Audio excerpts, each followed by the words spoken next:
Hello everybody, Nick Walsh from 2 Clicks Up here again. It's been a little while since I've done a video. I've been on my boat cruise and I've just come back from a shooting trip. I was going to do a nice video on the shooting trip, but really nothing happened.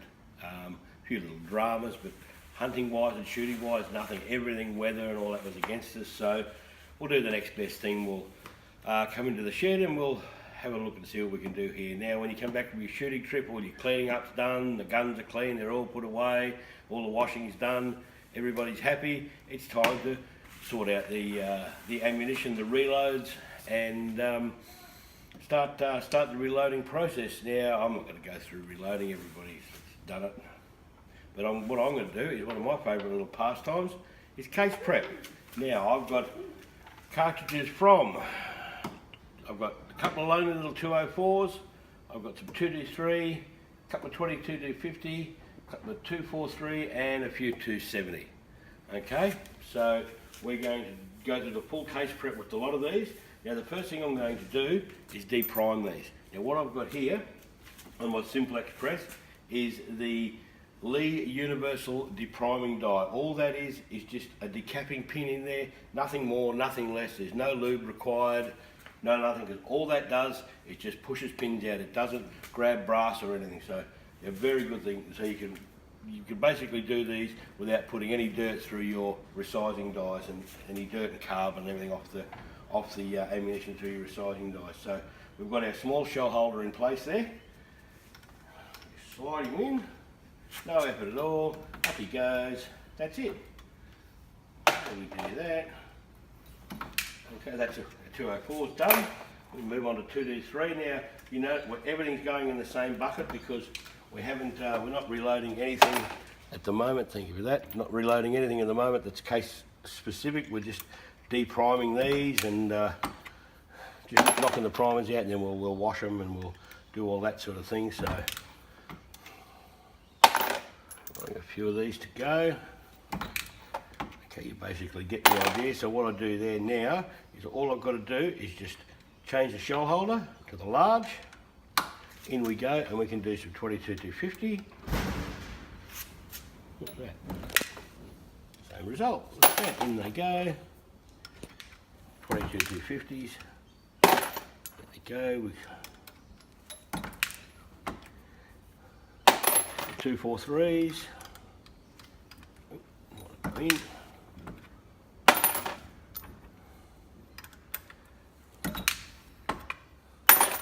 And last but not least, we'll knock over a couple of 270s.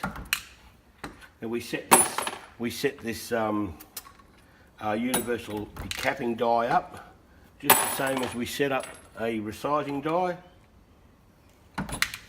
He goes into the top of the machine there. We raise the ram up till we screw him down till he touches the ram, then we drop the ram, screw him a third of a turn. Now I just rest the ram up against there, tighten the stopper, finger tight, only finger tight till you need. There's no stress on this at all, none whatsoever.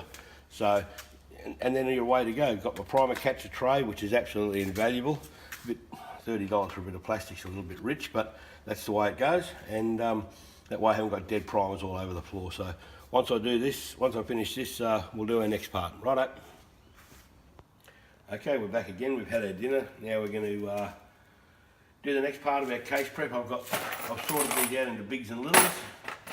We're not case specific yet, but that's the next step after this. What I'm going to do now is I'm going to clean out all the flash holes, uniform all the flash holes. I should have stressed earlier than when I started this video, this is not gospel in how to do everything. This is how I do it. This is what works for me. It may work for you, it may not. You can make it all up as you go along. You can buy the $30 or $40 uniforming tool, or I just use a 3/32 drill bit from good old Bunnings. That just reams a flash hole. That reams a flash hole out just that little bit. A 2mm drill bit, nothing. This is just a whisker more. Just takes a little bit off and just cleans everything out in the flash hole, so you get a bit better spark, in the chamber with all the powder. So it's basically just a case of grab your cartridge. Here's on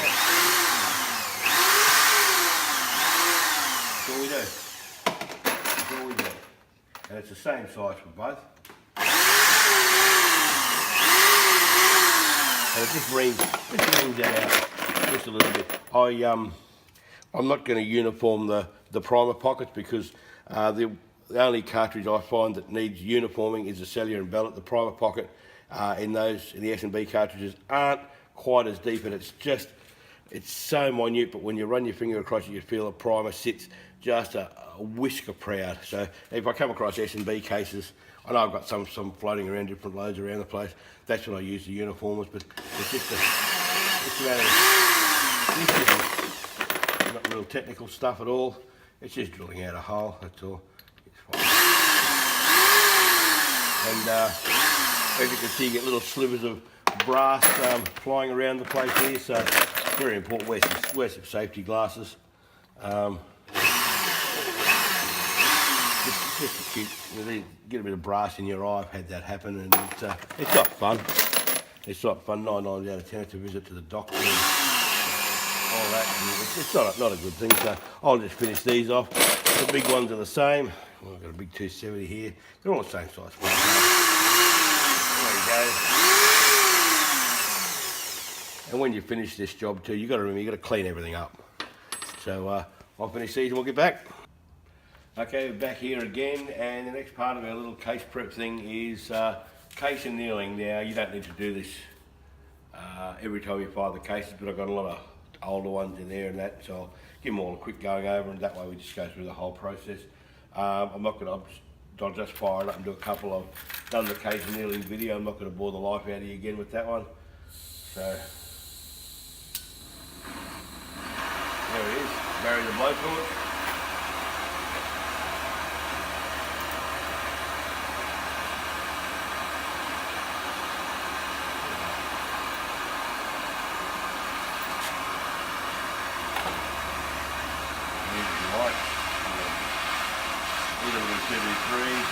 Just around the top of the tail, that's it.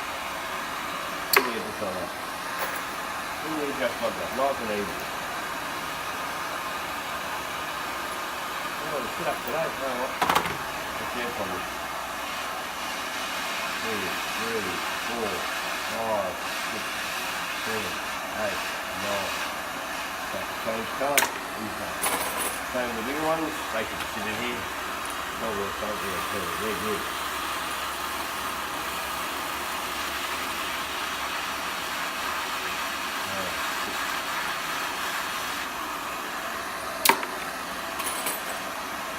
Okay, I think you pretty much get the idea of annealing.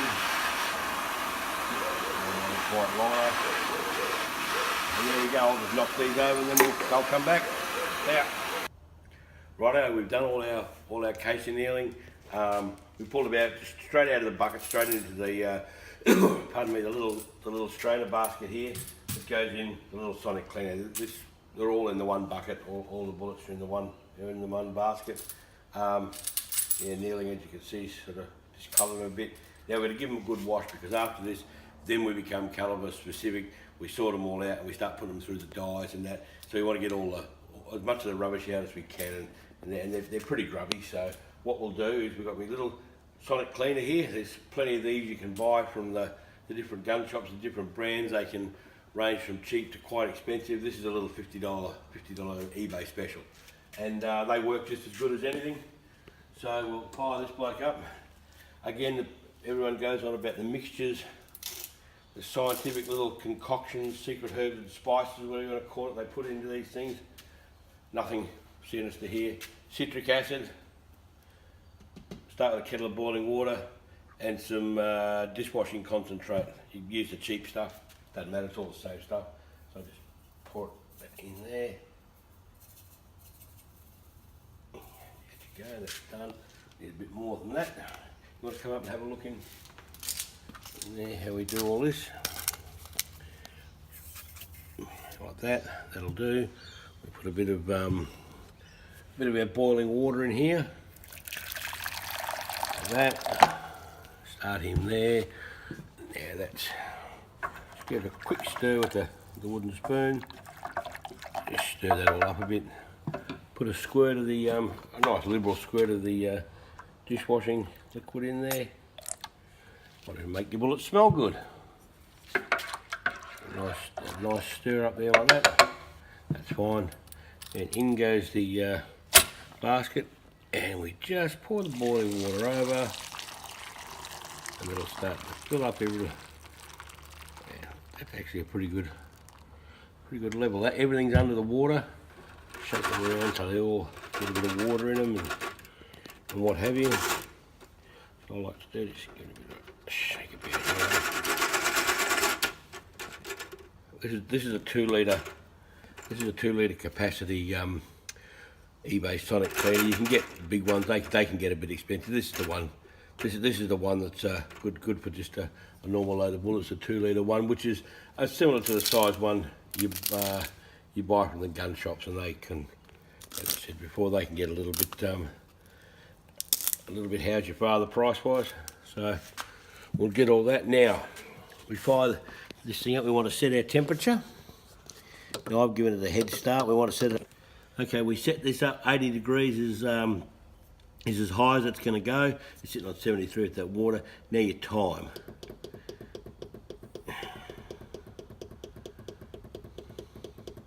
It'll go as much as 30 minutes. Now that'll count down. Let's see, they've even just sitting in, oh, that's hot. Even just sitting in here, a lot of these have just got cleaner. Just sitting in this stuff. So depending on how dirty they are, I might put this through, turn our thermostat on, and we're away. And that's all she does. She sits there and bubbles away there for half an hour. It'll count down there like that, and it'll just stop at 30 minutes, and away we go. So while that's just chugging around, I'll go and do other things and that, and I'll come back. I'll have a look at it when it comes back there. When we come back, that water will be all black. It'll be as black as midnight. There we go. All right. See you next time. Okay, we've had a good run through the Sonic cleaner now. With our secret mix, and have a look at that water. I've had them in there for about 45 minutes. And that water is as black as midnight. And the cases are reasonably clean. Get all that out. Give these a very quick wash.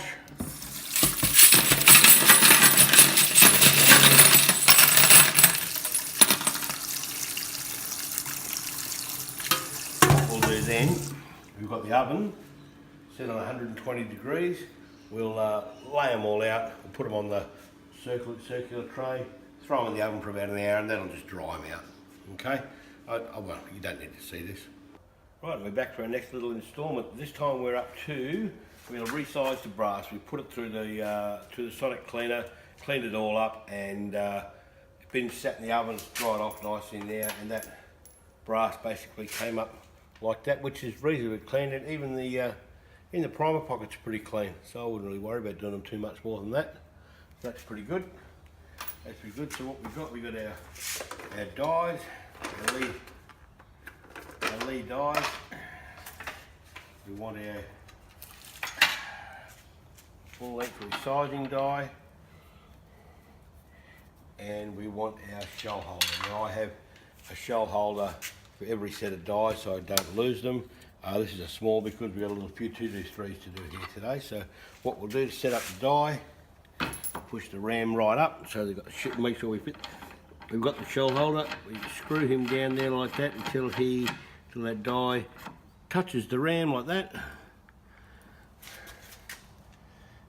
and then we lift him up and another third of a turn. Now I just put the ram back there like that. It just holds everything. Screw him down like that, boom, and we're just gonna nip him up, that's all. He's tight, that's all in there. Just a bit better than finger tight. So what we do, there's no primers in these shells obviously, so we lay 5 or 6 out like that. Just a little ice cream container lid. And we use our one-shot cartridge lube. Little Hornady the pressure pack, a little bit expensive, but you don't use that much of it. Spray it down the guts of the shell, give it a little roll around, in, up we go, down, and he's full length resize now. Go up there. We've got to get these done because this stuff dries out reasonably quickly, but yeah, there, you're going nicely. We're not hurting the dye, we're not hurting the thing. And because we washed everything, we're not putting any carbon or garbage into the dye that'll stay there and jam it up and everything. So it just functions quite nicely. Okay, so on and so forth. Well, I'll finish all these off. I've got a couple of dye changes to do for the different calibers, but we are sorting it out caliber for caliber now. So, and then next time and next bit will be sizing the brass, cutting it and trimming it and everything. So I'll see you in a minute. Right, the next bit of the process, pardon me, is case trimming. Now there's a number of ways you can do this. I use the Lee dead length gauge. It's just a predetermined length shaft that goes into your universal cutter. Little carrier bit on the shell holder and a little carrier on the drill that goes in there. The little jujar pokes through the hole and just chops the excess brass off. Gets it pretty much to length every time. So getting him on here can be a bit of a drama, but we'll see how we go. Got him on. He's in. We'll take off what it wants. We can chamfer the next. A bit of the old El Cheapo Scotch-Brite. Getting the little rough edges off. There you go. He's as good as gold. Now when we tonight we'll go through and we'll check all these for length. I go by the Nick Harvey book. With the length he had. I go the trim length and the maximum case length. If I can fall somewhere in that bracket, I'm happy with that. That's fine to me. Not much is coming off these, which is good.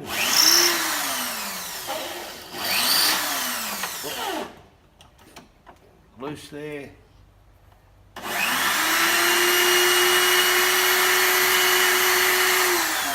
We've already done the 204 ones because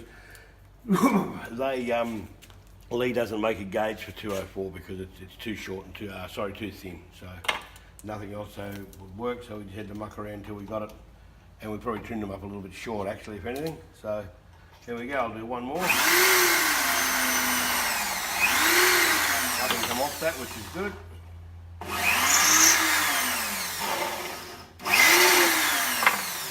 The old Scotch-Brite.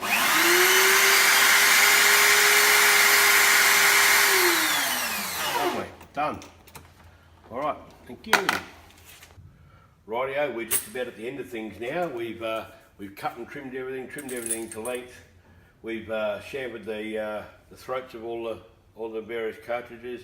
We've checked them all out for cracks. We've pulled out one or two that had little cracks in them, so cracks and splits in the necks and everything. So now we're going to do our last cleaner. Now what we're going to do here, again we're going to use a sonic cleaner, but this time we're going to use Shellite.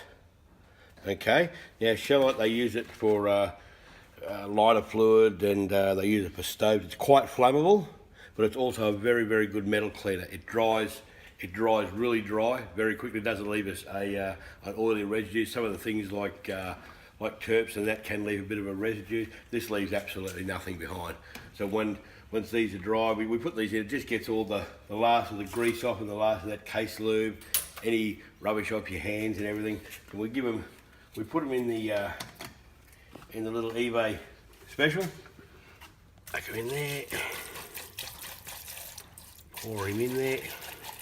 Should half fill that.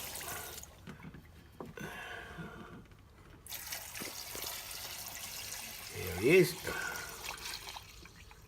There he is. Give it a little shake, make sure they all get full of fluid in that. That's good. Boot that off down there. We'll turn him on. Now we're going to set our temperature to 0. Okay, we're not going to turn the thermostat on this, the heater. We're not going to turn it on. Even with that, this will get up to quite a warm temperature, because I think with all the little, pardon me, the vibrations and everything, it creates heat in the fluid. This is the one you don't walk away from. Always keeping an eye on that temperature. I've set it for 30 minutes, but it usually only goes 20, and you've had enough of the temperature starting to really creep up there. So we won't turn the temperature on. We'll turn that fella on, and that'll just give them a nice little clean. Okay? Okay, we're down to the nitty gritty, the very last thing. Everything's cut clean. We've had to run this through the shellite, and we've got about 25 minutes. It started to get into the 50 degrees, so the temperature did climb, and that's like I said it would. I've dried them all out and hung them out. As you can see, they're nice and clean. The dirty old 243s there. Bit of everything. They come out nice and clean. Now the last thing we're going to do here is we're going to put them into the berries tumbler. A dry tumbler with the corn cob media in it. Again, there's plenty of different brands of these tumblers around. They all do pretty much the same thing. Some people still like these. Some people have gone right off and gone to the wet stainless pin tumblers. I still like these things because basically it's what I've got. So we just pour all them in there like that. Fine. Make sure we turn him on. We put the lid on. Nice little shower of rain going over, which could hurt anybody. Yeah, we've got the lid on. Turn it on, and there he goes. There they go. They've disappeared. They'll rumble and tumble there, and I'll leave them on for a couple of hours. What is it? What's the time now? About 1 o'clock, a bit after 1 o'clock. So I'll give them 4 hours in the tumbler. That's fine. They can just stay here. It won't go anywhere. And we'll come back and we'll pull them all out, and then that's it. We're done. Right, here we go. The last bit of our case prep instructional video. We're going to get everything out of the the berries tumbler. These have been tumbling around for about 3.5 hours now, so I think it's pretty right. The tumbling just rolls everything around, and then it just takes all the little scratches and nips it in perfection, just smooths all them out. It puts a nice little polish on your shell. So, go. Polish the brass up nicely without chemicals and all that. It's a bit dusty and dirty, but that's the way it goes. And what we do is we take the thinnest nail we can find, turn him back on like that, and just dive in with your fingers. Pick one out. Just don't dive in willy-nilly. You'll see them, they poke their heads up. Oops, knocked in. You've got to get in there like that, and just get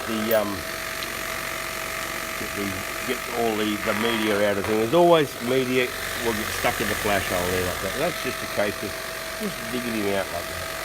If you don't fill things too full, it won't erupt over the side and everything, so you should be pretty right there. And do one more. Dig around there like that. And you look down into the flash hole, you can see straight through, so that tells you everything's clean. Okay? That'll do. Alright, we're not going to go through the boring process of doing 100 and something of those. Dry as dust, really. There like that. I take the wicket keeping inners. Grey neck wicket keeping inners. Like them on the hands just so I don't have to touch anything too much. On the very last stage, the nail out of the way. Just on an old t-shirt. Singlets are good for this because they're a really coarse material. Just give them a rub like that. And just on the end, that makes everything nice and shiny. And if you do that, so we've got a 243 here, look at that I have. And that's a 243 out of the very same batch as that. The Winchester, the same shell. Now, you put enough effort in, you can start with a rubbish and old shell like that, and you finish up with a nice one like that. They're the same calibre out of the very same batch. Okay? Well, that's it for case prep. I know it's a bit long-winded. I do handle it a lot, but as I stressed all the way through this is what I do. This is how I do it with the tools I've got at my disposal. I don't have all the flash media tumblers and all that. You're not going to have to do it overnight. You do it whenever you can be bothered doing it, whenever you've got a bit of time on your hands. I stress with anything with reloading, always be safe with it. Any time when there's anything flying around, like cutting brass, like this sort of stuff, anything that might be going bang, safety goggles or safety glasses, anything like this, just stay safe. Don't be sort of cutting fingers and damaging eyes just because you can't be bothered putting a pair of glasses on. That's silly. All right, so that's it. We're done. Any questions or comments? Please don't hesitate to submit anything, even any discussion points you want to have. And apart from that, that's it. Thanks very much for watching. And remember, go 2 clicks up. See ya.